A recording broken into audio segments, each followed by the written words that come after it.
Avec le match nul des étalons, les étalons ne se rassurent pas pour la première place du groupe B. Hubert Velure et ses poulains ont été tenus en échec à Marrakech par l'Eswatini à l'occasion de la 6e et dernière journée des éliminatoires de la CAN 2023. Dans un match pourtant à la portée, le 11 burkinabé n'a pas su trouver la faille jusqu'au bout des 90 minutes. Résumé et réaction avec nos envoyés spéciaux à Marrakech, Souleymane Sanou et Ibrahim Diallo.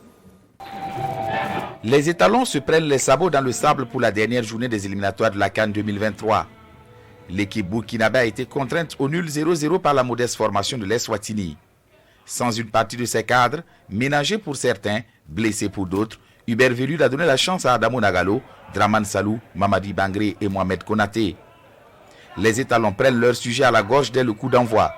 Gustavo Sangaré déclenche un pétard mouillé dès la 2e minute.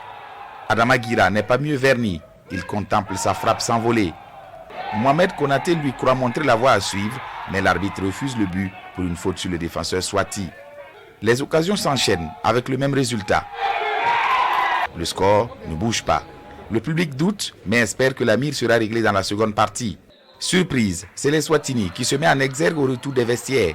Les étalons prennent l'avertissement au sérieux et reprennent vite la main. Mais le problème de finition persiste.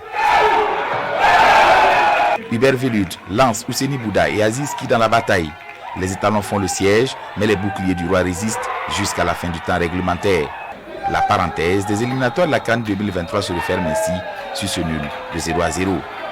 On est déçus d'avoir fait match nul, surtout on est assez déçus de ne pas pouvoir avoir mis ce petit but qui aurait pu nous permettre de gagner ce match, puisque dans la maîtrise du jeu, dans la possession de balle, je pense que sur ce match on est à 80%. C'est dommage parce qu'il y a eu beaucoup d'occasions aussi, on a raté beaucoup. Donc manque de réalisme offensif tout simplement. Après dans le jeu il y a eu des bonnes choses, une très bonne première mi-temps dans le jeu. J'ai aucun reproche à faire à mes joueurs par rapport à la première mi-temps. Un peu plus brouillon en deuxième mi-temps on dira, parce que aussi on a laissé un peu plus d'espace et l'adversaire aurait pu profiter aussi de ces espaces.